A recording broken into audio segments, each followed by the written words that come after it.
Hello dear learners, welcome back to the course on Agricultural Economics. Today I am here to discuss an important topic that has shaped India's economic and social structure over decades, that is land reforms. As we all know that land is fundamental to our existence, not just biologically but economically and culturally as well. For a majority of India's population, land is more than a resource, as it is their livelihood. According to the 2011 Agricultural Census of India, around 61.5% of the population depends on agriculture for their livelihood. Agriculture also contributed approximately 18.8% to the gross value added of the Indian economy as per the Economic Survey of 2012, 21 and 22. So, given the importance, land policies have been central to the agenda of rulers as well as government throughout the history. So now come to the what are actually land reforms. Land reforms refer to policy initiatives aimed at making land distribution more equitable, means that ensures fairness in how land resources are allocated among individuals or groups, particularly to address historical imbalances and socio-economic inequalities. And these reforms are designed to address basically two main issues, that is increase productivity of land which benefit the economy, and to reduce poverty among those who are dependent on land, particularly small and marginalized farmers. At its core, land reform focuses on redistributing of land. It involves reducing ownership of large landholders as well as redistributing it to those with little or no land. And this redistribution can enhance access to productive resources for marginalized groups. They can reduce the economic disparities. They can empower the rural poor. But the concept of land reform has been defined by many experts and organizations. And according to the United Nations, land reforms should go beyond just redistributing the land. That is, we have already discussed that land reforms means the redistribution of the land. But according to the United Nations, the land reform should go beyond just redistribution of land. According to this definition, the land reform focus should be on improving the land tenure systems. So what is the land tenure systems? It is the legal framework that defines the right and responsibilities of landowner as well as users. In addition to redistributing land from large landholders to those with little or no land, the reforms should also address certain key issues, and these key issues are like consolidation of holdings, that is fragmented land holdings, as we know that India is characterized by fragmented land holdings. So by consolidation of holdings, that is the fragmented land holdings which limit the agricultural productivity, and by consolidating small and scattered land parcel, land reforms promote more efficient farming practices. The second is improved farming methods. That is, it ensures the farmers have access to the modern techniques, tools, and knowledge to increase their productivity. Then, access to agricultural credit. It also safeguards the small farmers and tenants that can access affordable credit to invest in their farms as well as they can improve their productivity. Now coming to the definition of food and agricultural organizations, according to this definition, the land reforms should be a comprehensive one which not only addresses the land redistribution but also the socio-economic condition of those who work on the land. According to the Food and Agricultural Organization, land reform must include opportunities for land ownership. That is, if they get the ownership, this allows cultivators to gain security, independence, and motivation to invest in improving land productivity. Then secondly, improved tenancy condition. That is, this includes ensuring fair rents, protection against arbitrary eviction of land, and long-term security for tenants. Next, reform of expensiveness and taxes. High rents and taxes have historically burdened poor tenants, and thus making it difficult for the tenants to save or to invest in improving their land. Then the next one is cooperatives for marketing and supplies. It also facilitates farmers' access to agricultural inputs, cooperative farming methods, as well as better markets to sell their products, which can significantly improve their income.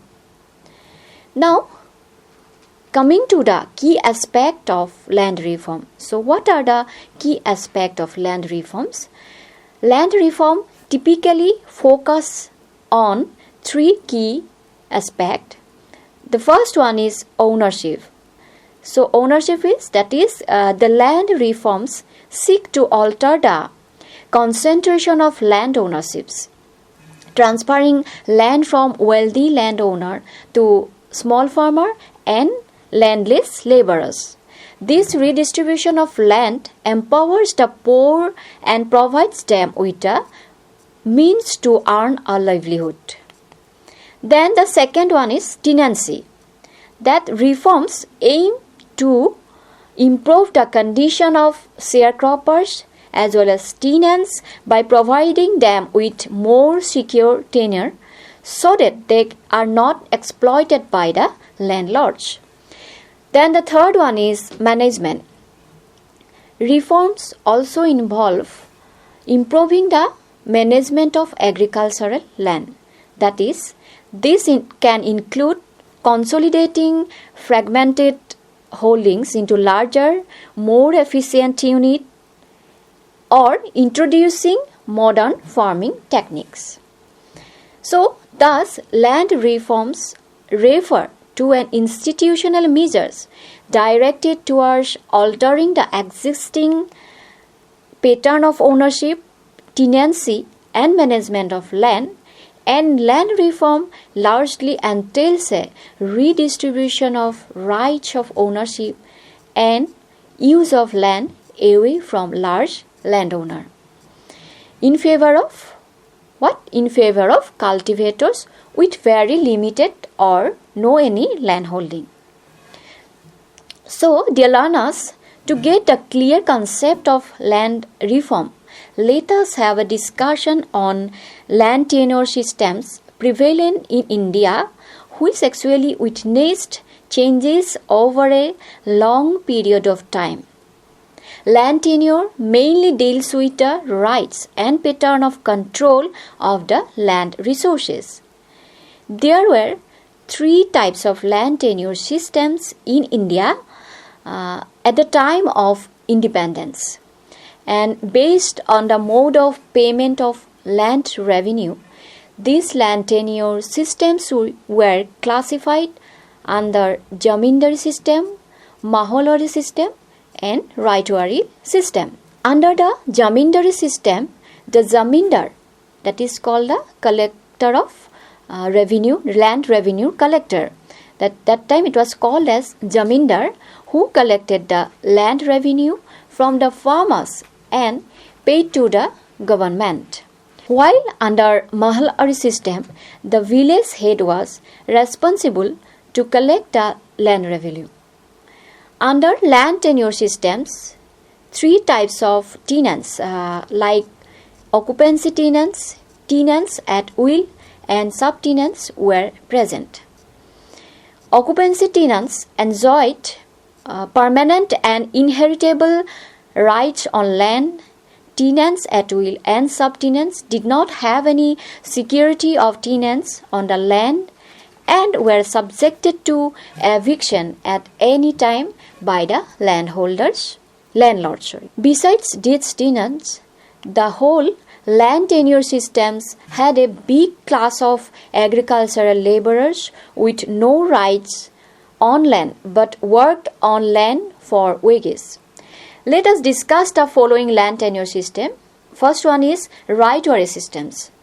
The Raitwari tenure system was first introduced in Madras in the year 1820 by Thomas Munro, then governor of Madras province, and later on it was extended to Mumbai, parts of Assam and Cook provinces under British India.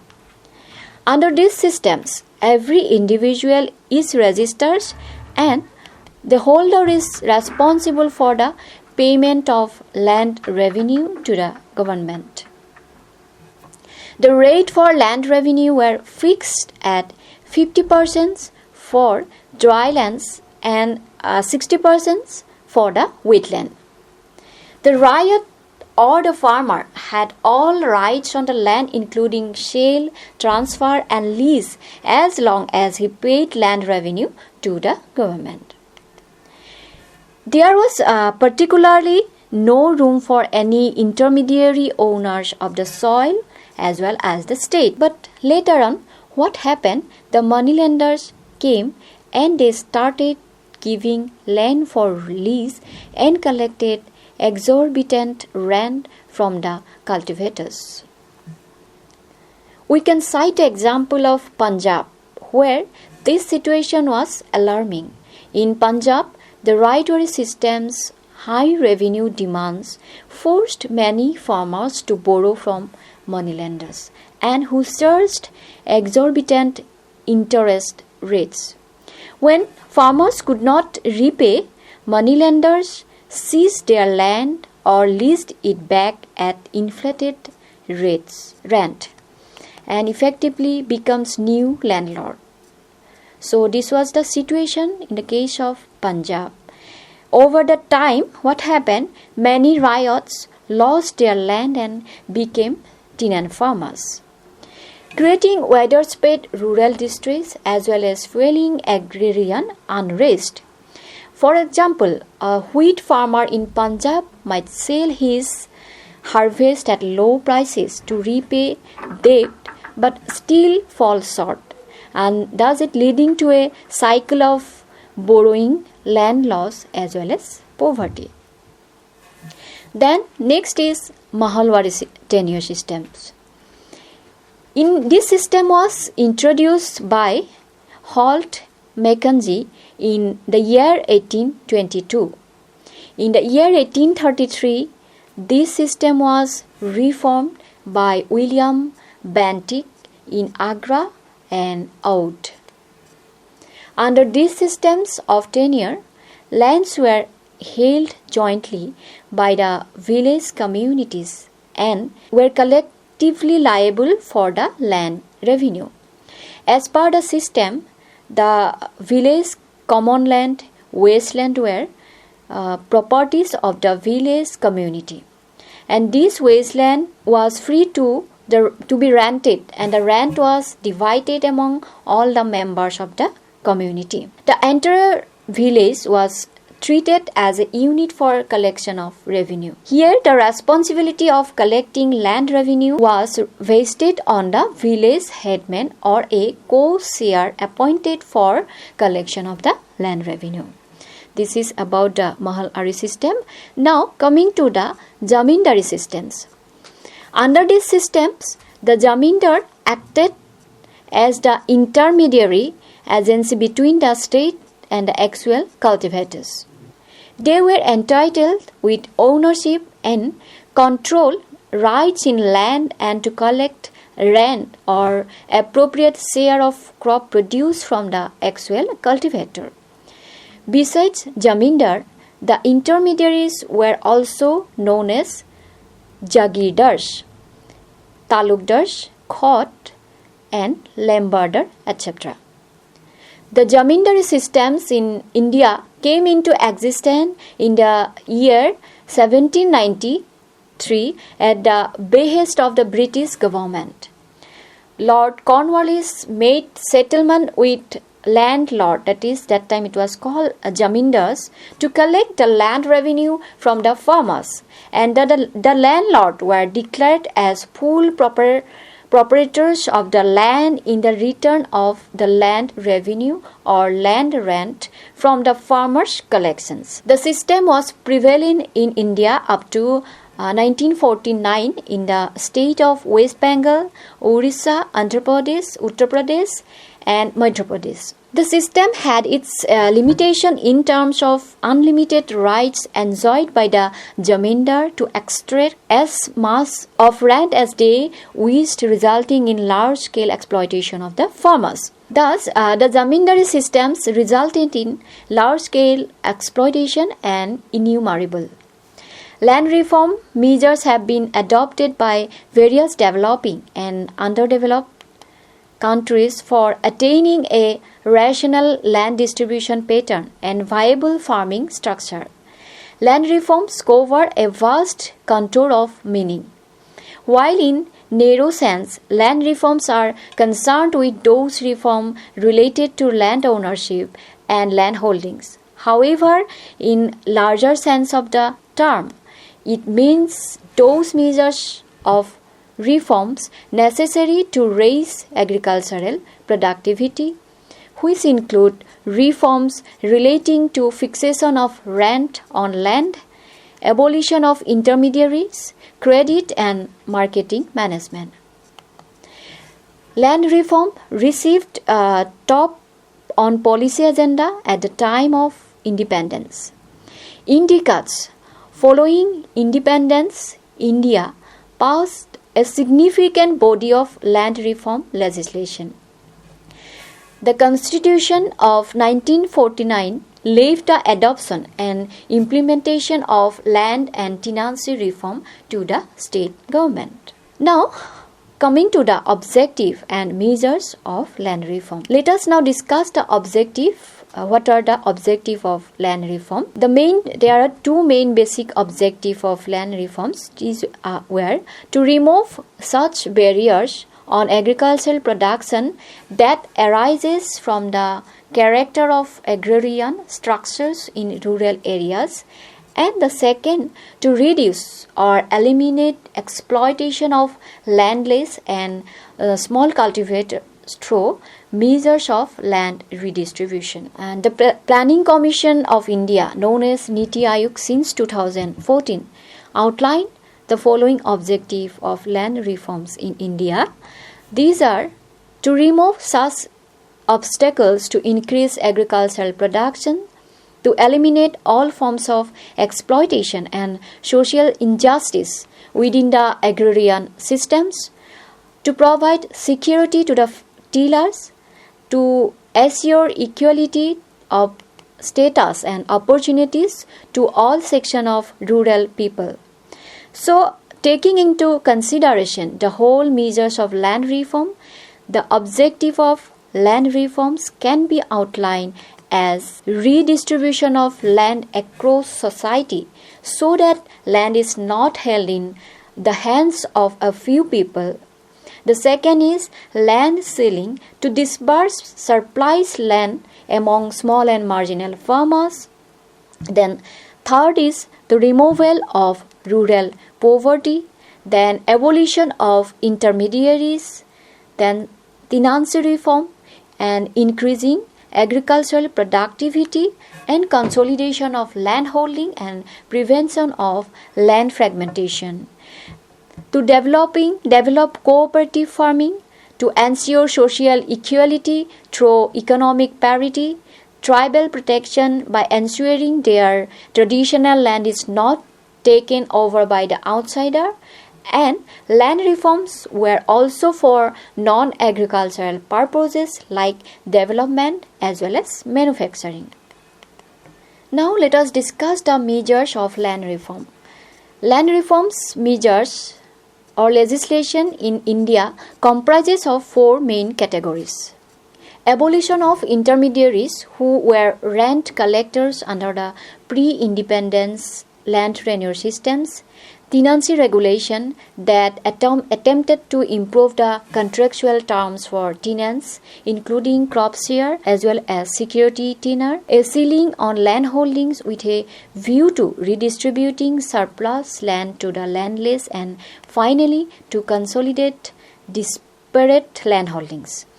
The land reforms measures can be stated like abolition of intermediaries, tenancy reform, reorganization of agriculture, and the tenancy reforms includes the regulation of rent, security of tenure, ownership of rights, ceiling of land holdings. The measures of reorganization of agriculture, which include redistribution of land, consolidation of holdings as well as cooperative farming. So let us discuss in details about these land reforms. The first one is abolition of intermediaries. That is, the Land Reforms Committee constituted under the chairmanship of Kamarappa in 1949 recommended for abolition of intermediaries as part of the land reforms measures.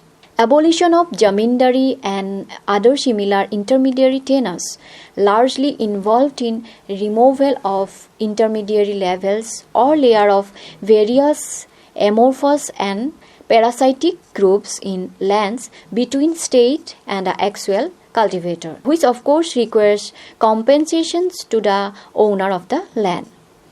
And as a result of this, towards the end of first planning period, zamindari system was abolished and nearly 173 million acres of land was acquired from intermediaries and 2.5 crores tenants were brought into direct relationship with the state. It also made possible distribution of about 61 lakh hectare of land to landless farmer. And as a result of these large acres of land, mostly privately owned forest and wasteland came under the jurisdiction of the state.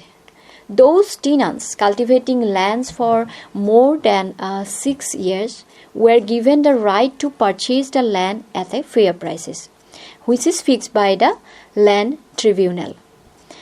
They were also protected from expensive rents as well as illegal extortions. Zamindars were given the compensations for the land acquired from them based on the net income or net basis. Despite the abolition of intermediaries' right, poor peasantry or farmers were exploited in the various way. So it is also led to large-scale disruption of poor tenants from the land. While landlordism has been abolished, absentee landlordism now continues to grow in numbers. This is mainly due to the fact that the legislation concerned ownership right not upon the actual cultivator but on the statutory tenant who himself was an intermediary with a chain of sub-tenant under him. And this reason for this can be cited. Then the second one is tenancy reform. As a result of tenancy reform, occupancy tenants enjoyed permanent right like the owner of land and did not face any fear of eviction. Under tenancy reforms, There were regulation of rent, security of tenure, and conferment of ownership rights on the tenants. Then regulation of rent. In order to regulate rent, the first 5-year plan recommended that the rent should be fixed at 1/4 of or 1/5 of the value of the total produce that is obtained from the land. All states accepted this limit except Andhra Pradesh, Punjab, Haryana, Jammu, Kashmir and Madras. These states fixed their own limit. For example, in Madras it was 40% of the gross produce, which was fixed as maximum rent, which in Bihar was 50% of the gross produce. In Andhra Pradesh, 30% of the gross produce of irrigated land and 25% of the gross produce of dry land was fixed as rent. Then next is the security of tenure. Tenants are the persons cultivating the land on payment of rent through in some state like West Bengal and Uttar Pradesh. Sharecroppers were not regarded as tenants. Next is the security of tenure. Tenants are the persons cultivating the land on payment of rent through in some states like West Bengal and Uttar Pradesh. Tenants were insecure in the sense that landowners were permitted to resume the land rights up to the ceiling limit, and term personal cultivation was defined with lots of flaws. So dear learner, before we wind up this discussion, let us quickly recap the key point discussed in this session. That is, first one is land reforms in India have been a crucial steps toward achieving social justice, economic equity as well as agricultural growth. By redistributing land to the landless, abolishing exploitative intermediary systems and ensuring fair tenancy practices, these measures aim to uplift the marginalized farmers as well as empower rural community. So with this we conclude this session. Thank you.